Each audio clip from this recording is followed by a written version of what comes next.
여러분, 세상에서 가장 소중한 것이 무엇이라고 생각합니까? 부모님의 사랑이 아니겠습니까? 부모님의 사랑만큼 큰 사랑은 아마 이 세상에 없습니다. 우리가 매일 불러도 감동이 되는 노래가 있습니다. 그것은 어버이의 은혜라는 노래죠. 높고 높은 하늘이라 말들 하지만 나는 높은 게 또 하나 있지. 낳으시고 기르시는 어버이의 은혜, 푸른 하늘 그보다도 높은 것 같아. 여러분 어떻습니까? 여러분도 그렇게 생각하십니까? 어버이의 은혜는 하늘보다도 높고 바다보다도 깊습니다. 부모님의 사랑은 우리가 세상에서 경험할 수 있는 최고의 사랑이 아마 부모님의 사랑이 아닐까 싶습니다. 허버트 타르라는 유명한 유대의 랍비가 이 부모님의 사랑에 대한 세 가지의 특징을 말하고 있습니다. 첫째로, 부모님의 사랑은 내려가는 사랑이라는 얘기죠. 사랑은 내려갑니다. 올라갈 수도 있지만 내려간 만큼 더 확실한 사랑은 없다는 겁니다. 자녀가 부모를 사랑한다 하지만 부모의 그 사랑에는 비교가 되지 않죠. 그래서 사랑은 내려간다라는 표현을 쓴 겁니다. 두 번째로, 이 사랑은 되돌아오지 않는 사랑이라는 겁니다. 부모의 사랑은 마치 물이 이렇게 쭉 흘러가듯이 바로 그 한 번 흘러간 물은 어째요? 되돌아오지 않습니다. 부모의 사랑을 가장 많이 받는 어린 시절은 그때는 철이 없어서 몰라요. 모르니까 그냥 넘어가죠. 또 젊었을 때는 바쁘다고, 이래서 바쁘고 저래서 바쁘고 바쁘다고 그냥 지나가 버립니다. 그리고 나이가 들어서 자식을 낳고 이제 부모에게 효도 한번 해보려고 하는데 그 부모가 이 세상 사람이 아닌 것입니다. 셋째로, 단 한 번뿐인 사랑입니다. 부모님의 사랑은 반복되지 않습니다. 돌아가시면 다시는 그런 사랑이 없습니다. 사랑하는 아내도 이 사랑을 채워주지 못합니다. 사랑하는 남편도 이 사랑을 채워주지 못합니다. 자녀들도 이 사랑을 채워주지 못합니다. 단 한 번 불꽃 같은 그 사랑을 주고받다가 끝납니다. 짧은 만남, 긴 이별이 됩니다. 세상에 어떤 사랑도 부모와 같은 사랑은 없습니다. 그 사랑이 반복되지 않습니다. 그래서 부모의 사랑은 위대하고 또 슬픕니다. 여러분, 부모님의 사랑 중에서 가장 슬프고 위대한 사랑 얘기를 오늘 하려고 합니다. 예수님의 어머니 마리아의 사랑입니다. 여러분, 예수님 어머니 마리아 잘 아시죠? 그 마리아, 그 어머니의 사랑을 우리가 오늘 생각하면서 우리가 오늘 말씀을 통해 어버이의 사랑을 생각하고 자녀된 입장에서 어떻게 효도를 해야 되는가를 오늘 이 마리아와 예수님의 관계를 통하여 살펴보려고 합니다. 이 세상에서 마리아만큼 자식을 위대하게 사랑한 사랑이 있을까요? 예수님에게 마리아는 특별한 존재였습니다. 마리아가 없었다면 당연히 예수님도 없었습니다. 우리는 마리아와 예수님의 사랑을 통해서 무엇을 배웁니까? 마리아에게서 어떻게 자녀를 사랑해야 되는가? 이 사랑에 대해서 배울 수가 있고 예수님의 효를 통해서 어떻게 부모를 사랑해야 하는가를 배울 수가 있습니다. 마리아는 예수님을 위해 평생 울면서 살았습니다. 마리아가 보여준 자녀의 사랑의 특징은 바로 우는 사랑이었습니다. 여러분, 마리아 생애를 한번 살펴보도록 하겠습니다. 성경에 나타난 마리아의 일생을 쭉 보면은 마리아는 평생 우는 인생을 살았음을 볼 수가 있거든요. 마리아의 첫 번째 눈물은 바로 아마 예수님이 잉태된 그 순간이 아닐까 싶습니다. 남자를 모르는 마리아에게 천사가 나타났습니다. 그리고 나서 이렇게 얘기를 합니다. 내게서 태어날 이는 거룩한 하나님의 아들이다라고 말합니다. 황당하지 않습니까? 여러분, 어떻게 임신이 됩니까? 남자와 여자와 관계 속에서 임신이라는 것이 되잖아요. 그런데 남자를 한 번도 가까이 해본 적이 없는 이 마리아가 임신을 했다니 충격이 아닐 수 없습니다. 마리아가 남자를 모르게 임신했다면 마리아는 바로 어째요? 가늠한 여인이 되는 것이고 이 율법에 의하면 돌에 쳐 맞아 죽게 되는 것이죠. 정언자 바로 이 요셉에게는 바로 이 버림바가 되는 것이죠. 한 여인의 앞길이 막혀버린 겁니다. 여러분, 이보다 더하지요. 이때 당시에는 이 남자를 만나지 못하면, 남편을 만나지 못하면 곧 죽음이거든요. 천사가 불쑥 나타나서 쫙 말하고 사라져 버렸습니다. 어떻게 말할 기회도 얻지를 못했습니다. 자신의 결백을 증명해 보일 수 있는 방법도 없습니다. 시간이 지나니까 배가 이렇게 불러옵니다. 사람들이 손가락을 받을 수밖에 없습니다. 그런 하나님의 은혜로 여튼 예수님을 낳습니다. 근데 예수님을 낳은 걸로 끝난 줄 알았는데 또 그렇지 않더라는 겁니다. 예수님을 낳는 그 순간부터 마리아는 또다시의 눈물을 흘려야 했습니다. 헤롯이라는 왕이 예수님을 죽이기 위해서 만 2세 미만의 아이들을 모조리 죽이라고 합니다. 그래서 예수님은 피난길에 갈 수밖에 없었습니다. 핏덩이를 껴안고 바로 예굽으로 피난 간 바로 이 마리아의 모습을 봅니다. 지금은 차로 한 12시간이면 예루살렘에서 예굽 카이로까지 갑니다. 비행기로는 1시간이면 가기도 하죠. 근데 이때 당시에는 어째요? 걸어서 거기 예굽까지 가야 됩니다. 몇 달을 걸어서 가야 됩니다.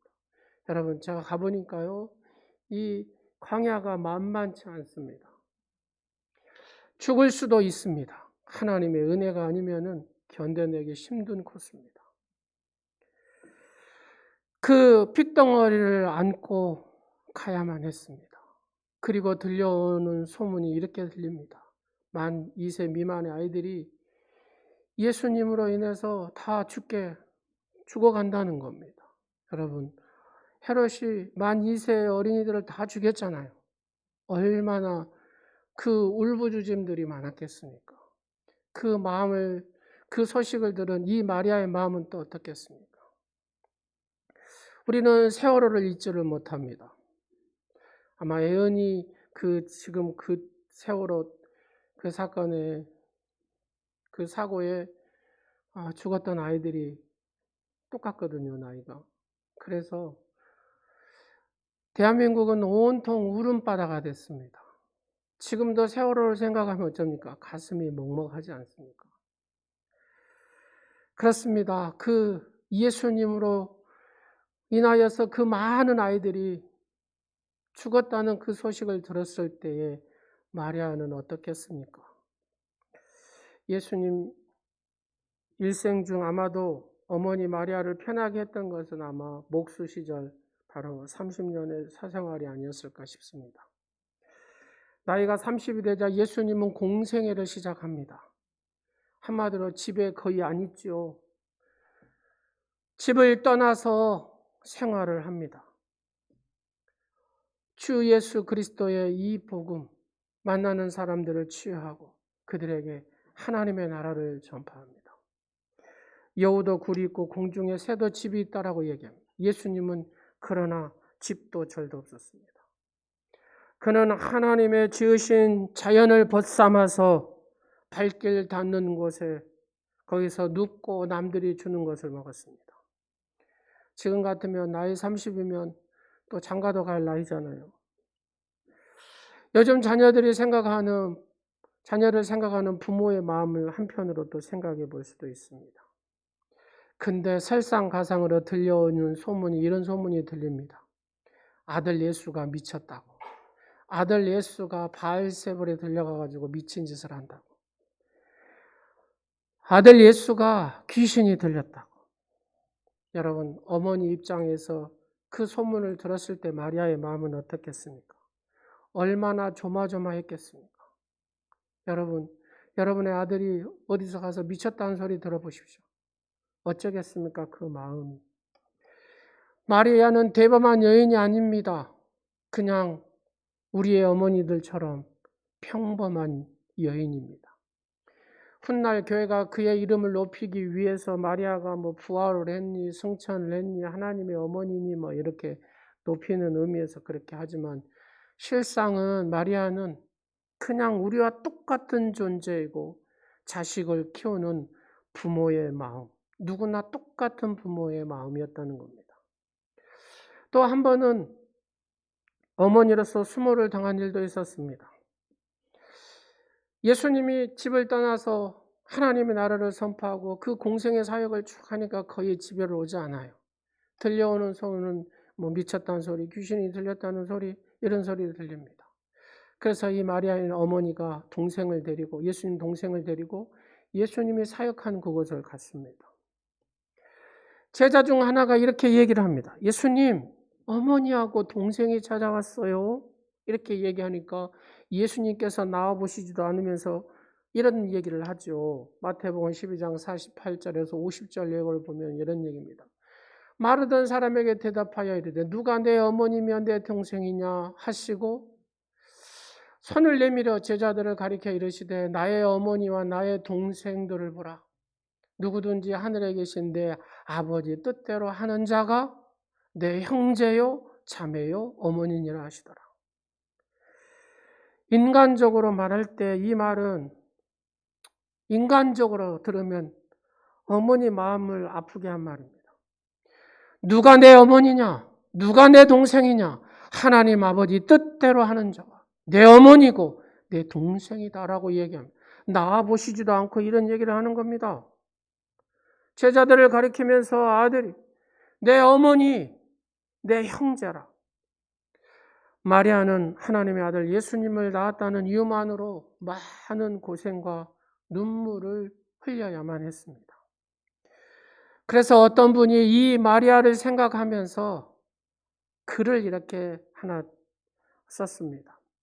가난하게 산 무소유의 어머니 뭐 이래가지고 제가 한번 읽어드리겠습니다. 마국간에서 아들을 낳은 여인, 아기를 안고 한밤중에 이집트로 떠나간 여인, 아기를 봉헌할 때 축복 대신 예리한 칼 같은 고난과 고통을 예고받은 여인, 12살 아들을 잃고 못내 슬퍼했던 여인, 가정을 떠나 진리의 정의, 기쁨과 평화의 구주가 된 아들을 자주 볼 수 없었던 고독과 망각의 여인, 죄수로 끌려가면서 모욕당하고 매맞은 아들을 지켜보아야 했던 비통의 여인, 십자가상에서 하나님 어째서 나를 버리시나이까 하며 피눈물의 기도를 바쳤던 아들 예수의 목소리를 생생하게 듣고 눈물을 흘렸던 여인. 어떻습니까? 이 마리아만 그랬겠습니까? 세상의 어머니들이 눈물로 자식을 키운 줄로 믿으시기 바랍니다. 나의 어머니를 한 번도 나는 울게 한 적이 없습니다. 이렇게 얘기하실 수 있는 분 계십니까? 나의 아버지를 한 번도 가슴 아프게 한 적이 내가 없습니다. 이렇게 말하실 수 있는 분 계십니까? 아마 없을 것입니다. 어릴 때는 잘 몰랐습니다. 자라서 부모가 되어보니 자식의 모든 것이 부모의 걱정거리였습니다. 평생 부모는 눈에 눈물이 마를 날이 없었다는 얘기죠. 성경에 보면은 어머니의 눈물의 얘기들이 많이 나옵니다. 창세기에 보면은 하하가 나오지요. 하하가 죄를 짓고 에덴 동산에서 쫓겨납니다. 쫓겨나서 자, 그것도 슬픈 일이죠. 에덴 동산 쫓겨난 일만 생각해도. 그런데 아들을 낳았는데, 가인이라는 아들하고 아벨이라는 아들을 낳았는데, 이 형인 가인이 아벨을 죽여버렸어요. 여러분, 형제 간에 싸워서 큰아들이 작은아들을 죽였다고 생각해보세요. 하의 눈물이 마르겠습니까? 이게 보통 일이 아니죠. 한나라는 여인이 있습니다. 자식을 낳으려고 해도 자식을 낳지를 못해요. 그래서 본인 나라는 두 번째 부인에게 한없이 무시를 당하고 자식을 달라고 또 하나님 앞에 많이 울지요. 결국 이제 하나님이 주셨지만. 그리고 딱 젖되는 순간부터 하나님의 자식으로 보내는 이 한나의 눈물. 야곱의 어머니 리브가가 있습니다. 야곱이 어쩌어째서 그냥 축복을 받고 속여서 결국은 이제 에서 형을 피해 가지고 저기 애갓집으로 도망을 가잖아요. 근데 그 도망갈 때 그 어머니 리브가와 헤어집니다. 이 리브가는 아들 야곱을 보지 못하고 죽습니다. 그 사랑하는 아들을 보지 못한 그 어머니의 눈물, 그 험악한 광야를 가서 거기까지 잘 갔는지, 잘 사는지, 그 애타는 심정으로 하다가 그 리브가 야곱의 어머니는 죽었다는 얘기입니다. 어머니들 얘기하면 한도 끝도 없지요, 성경에. 피덩이 모세를 강물 나일강에다가 떠나보내야 되는 그 모세의 어머니 요굶벳의 눈물이 보이지 않습니까? 포로가 되어가지고 끌려가는 다니엘의 어머니의 눈물이 보이지 않습니까? 하나님의 말씀을 전한다고 두드러 맞고 시궁창에 들어가고 했던 에레미야 어머니의 눈물이 보이지 않습니까? 사랑하는 여러분, 그렇습니다. 어머니의 눈물은 자식을 키운다는 겁니다. 아무도 이 각박한 세상에서 나를 위해 울어줄 사람이 없습니다. 부모님 외에는 말입니다. 각박한 세상을 사는 힘은 그 부모의 눈물을 통하여 살 수가 있더라는 겁니다. 그 부모의 눈물에서 살 수 있는 힘이 이 자식에게는 있더라는 겁니다. 자라면서 저 또한 인생의 방황을 한 적도 있고 신앙의 방황을 한 적도 있습니다. 몹시 아팠습니다. 몸이 아프니까요. 인생의 방황을 하더라고요. 신앙의 방황을 하더라고요. 그 어두운 터널을 통과를 해야 되는데 이게 쉽지가 않더라고요.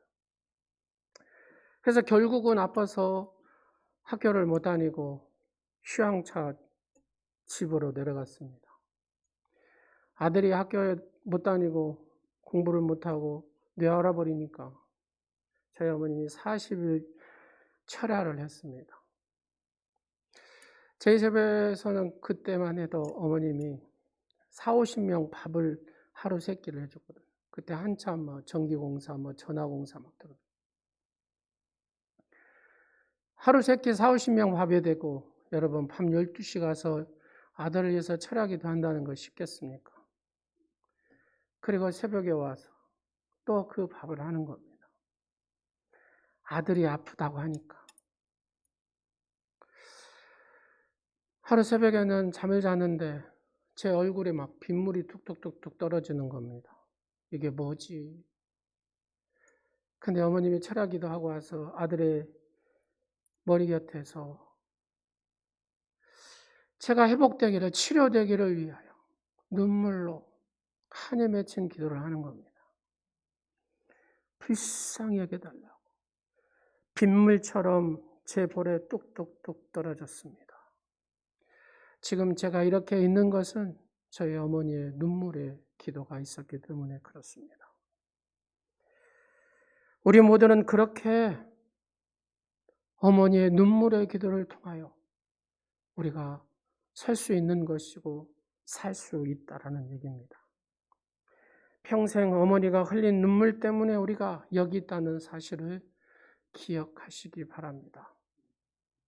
마리아는, 육신의 어머니 마리아는 예수님을 십자가 지게 하셨습니다.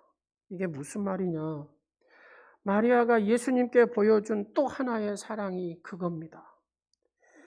예수님을 십자가 지도록 그는 허용했다라는 얘기입니다. 마리아가 정말 가슴 아픈 일이 뭐겠습니까, 여러분?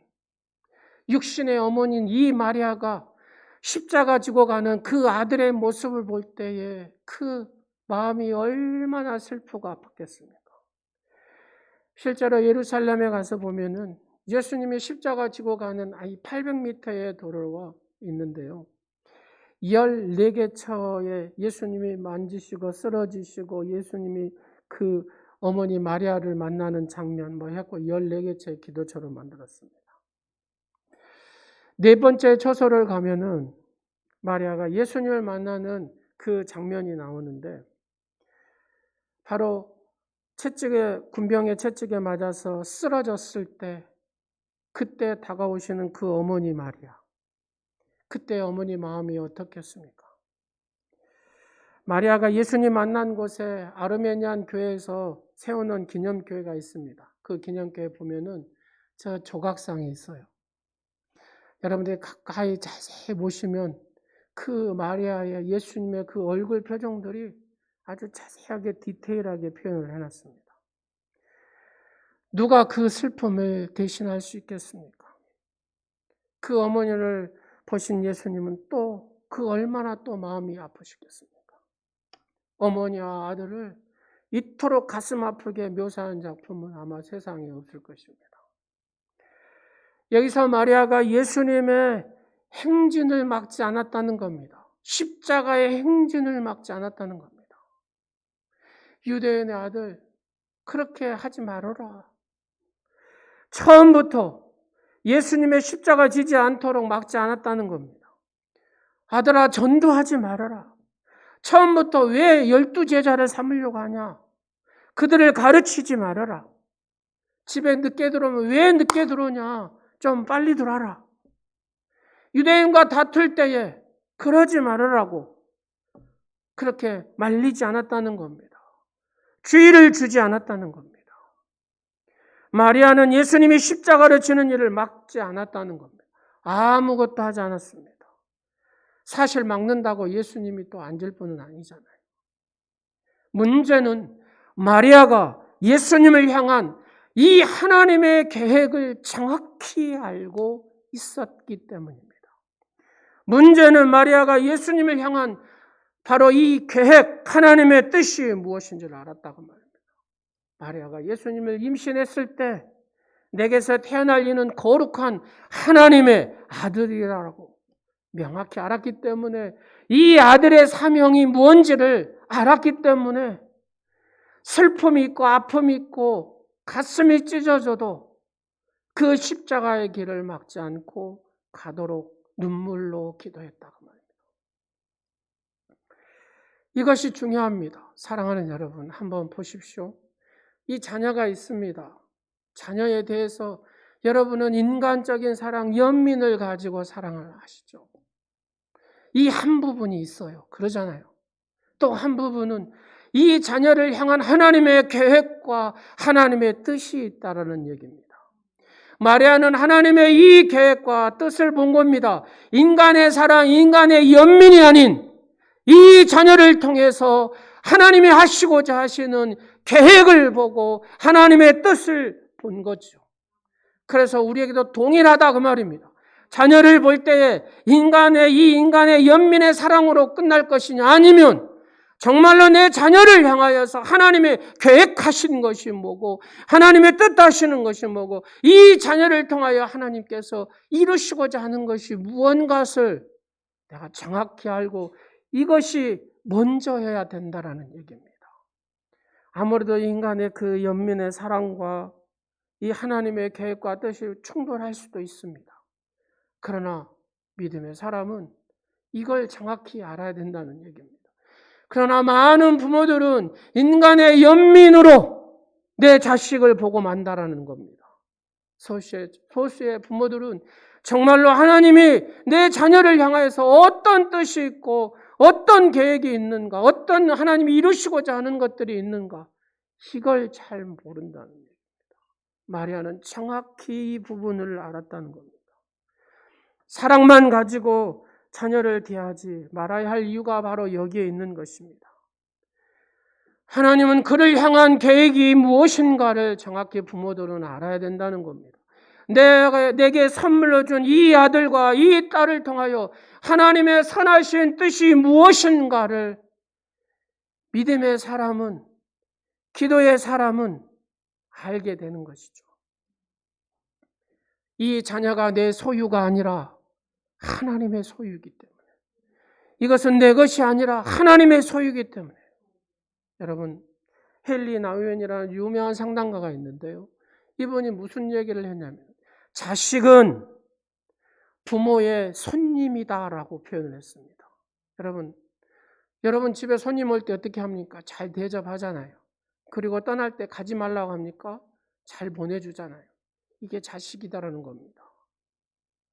그래서 이 자식을 대할 때,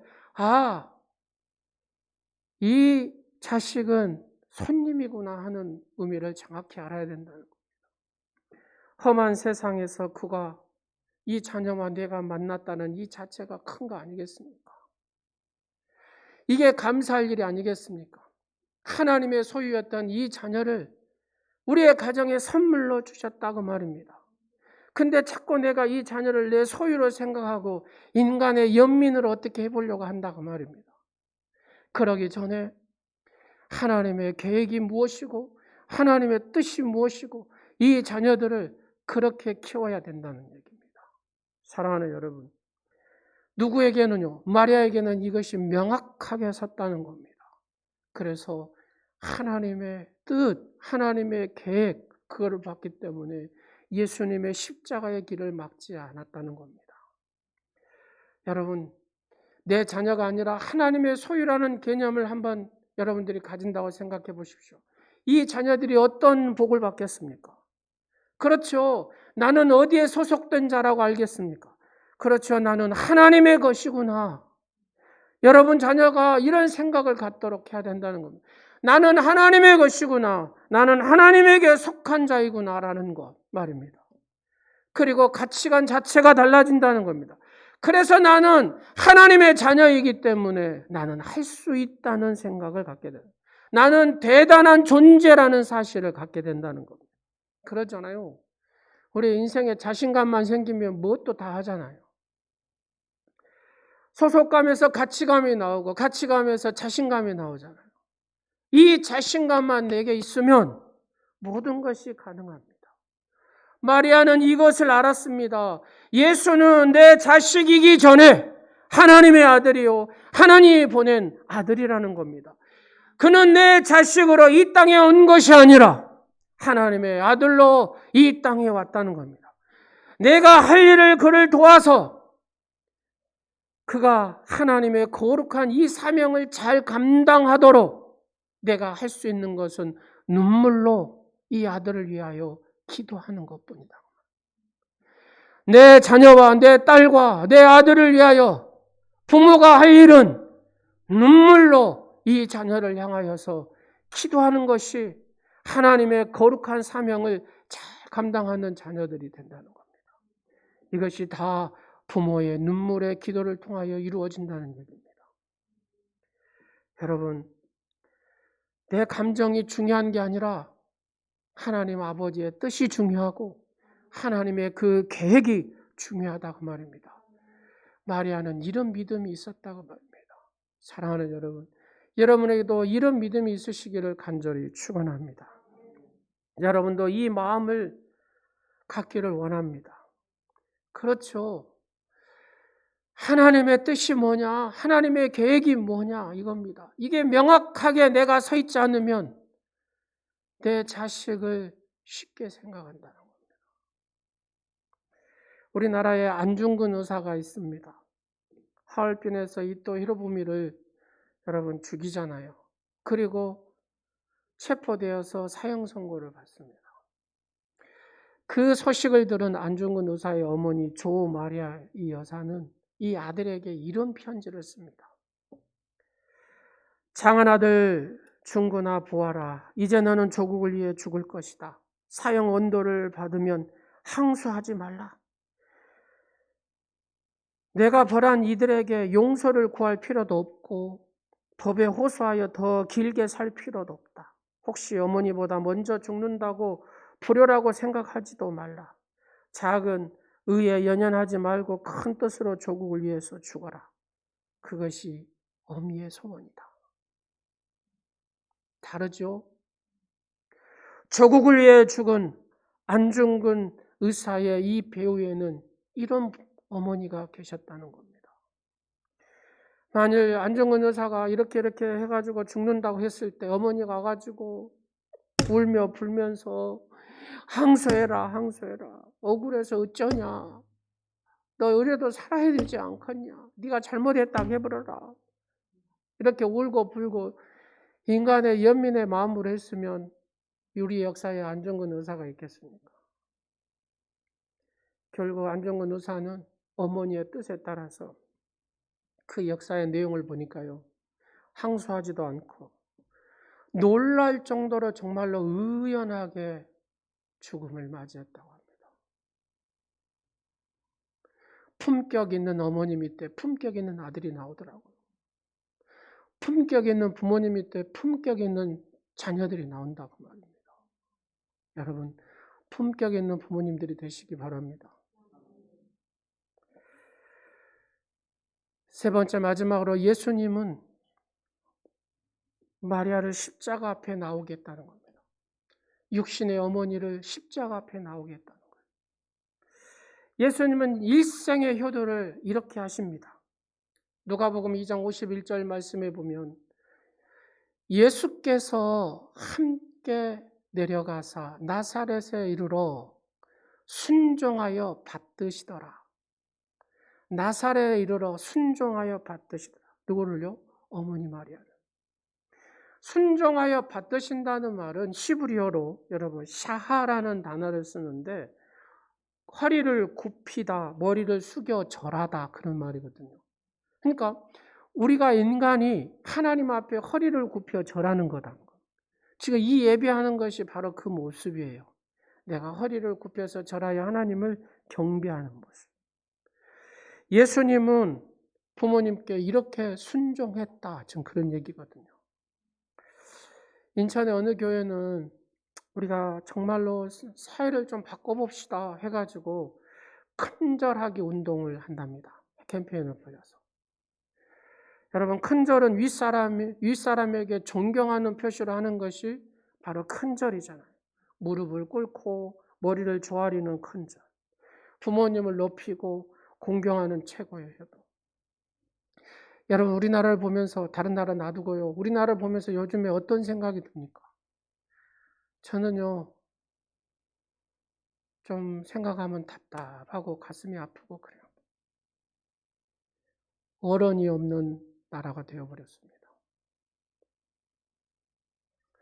어느 가정을 봐도 어른이 없습니다. 아버지가 없어요. 어머니가 없습니다. 어떤 기관을 봐도 마찬가지고 어느 교회를 봐도 어른이 없어요. 대통령도 그냥 어른이 아닙니다. 다 까버립니다. 다 내려버립니다. 권위가 없는 거예요. 권위가. 다 질서가 다 무너져 버려요. 여러분 느끼시지 않습니까? 그래서 이 교회에서 이런 캠페인을 한 거예요. 큰절하다 보면 어른을 존중하고 존경하고 질서가 잡히고 우리 교회에서부터라도 그거 하자. 그걸 하고 시작한다. 우리가 예전에 세배세찬도 했죠. 사랑하는 여러분, 하나님이신 예수님이 우리 부모라도 그 피조물인 그 부모에게 하나님께 하듯 주님이 그랬다는 겁니다. 그래서 믿음의 사람은 살아계신 내 부모한테 그렇게 해야 된다. 우리는 어떤 세상에 살고 있습니까? 작가 조영경 씨가 쓴 효도별곡이라는 글이 있어요. 글이. 제가 그 글을 읽고 많이 회개도 하고 가슴도 아프기도 하고 막 그랬습니다. 서울에서 만두집을 하는 젊은 부부가 있습니다. 그런데 어느 날 이 부부의 가게에 할아버지하고 할머니가 오셔서 만두를 드시는 거예요. 근데 어느 때 오냐? 매주 수요일 오후 3시면 꼭 만남을 갖습니다. 할머니가 먼저 와서 구석진 곳에서 이렇게 앉아 있으면서 입구를 보는 거예요. 누구를 기다려요? 할아버지를 기다리는 거예요. 그리고 딱 오셔서 만두를 할아버지가 오셔서 시키면 이제 만두를 안 먹고 두 분이 손을 꼭 잡고 이렇게. 그래서 이 만두 가게 젊은 부부들은 저 두 분이 예전에 이루지 못한 첫사랑으로 만나셨구나. 그래갖고 첫사랑이 저렇게 애절하구나. 그렇게 생각을 했어요. 그 다음 주에도 그렇게 할머니가 먼저 오시고 그 다음에 할아버지가 오셔서 만두 시키고 만두 먹는 것보다도 애절하게 둘이 이렇게. 근데 한 주는 할머니 안색이 안 좋더랍니다. 병에 걸리신 거죠. 할아버지가 만두 좀 먹어. 고개를 좀 못 먹겠다고 할머니가. 그리고 그 다음 주가 됐는데 할머니 할아버지가 안 보이는 거예요. 한 달이 됐는데도 안 보이는 거예요. 2달이 됐는데도 안 보이는 거예요. 그리고 어느 날 수요일 날 할아버지 한 분이 오셨더라고요. 한 분만 오셨더래요. 할아버지 왜 이렇게 안 오셨어요? 왜 할머니 금방 오시겠네요? 아니야, 죽었어. 뒤로 알고 보니까 이 할아버지 사연이 이런 사연이었습니다. 두 분은 첫사랑이 아니라 그냥 부부였습니다. 부부. 나이가 많이 드시니까 이제 자식들이 모셔야 되는데 큰 며느리가 이렇게 얘기했다는 겁니다. 왜 다 같은 며느리인데 나만 모시냐고. 그럴 수 없다고. 두 며느리가 그래서 공평하게 모시기로 했답니다.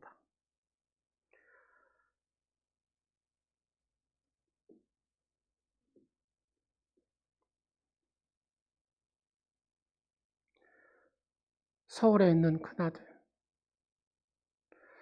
수원에 있는 둘째 아들. 그래서 어머니는 큰아들 서울에서 살고 아버지는 수원에 있는 둘째 아들한테 살고. 그래서 수요일만 되면 3시에 꼭 모여서 일주일에 한 번씩 만나고 애절한 그 시간에 또 흩어져. 그런 시간을 보내고. 그러시면서 할아버지가 마지막 말을 이렇게 하시더랍니다. 이제 나만 죽으면 돼. 그래야 천국에서 만나지. 이 한마디 하시고 가시더랍니다.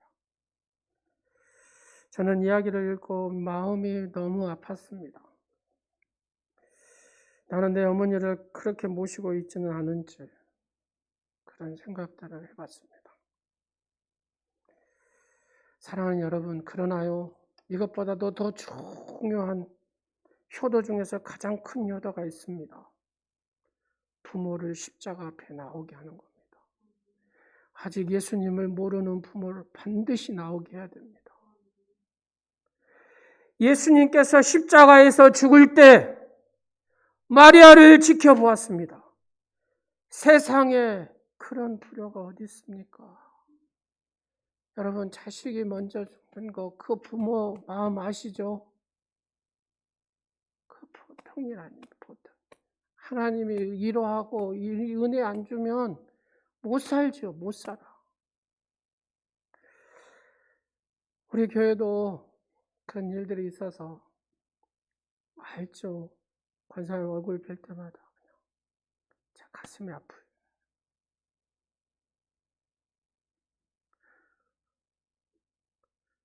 그럼에도 불구하고 예수님은 어떤 효도를 하고 있습니까, 여러분?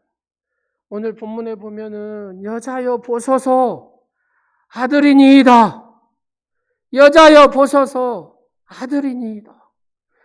십자가에서 이렇게 있으시면서 어머니 마리아를 보면서 이 얘기를 하는 거예요. 여자여 보소서 아들. 여러분들 여자여라 했다고 해서 예수님이 싸가지 없네 이렇게 생각하지만 이 여자여라는 말은 아주 극존칭어입니다. 극존칭. 가장 높이는 언어라고 생각하시면 됩니다.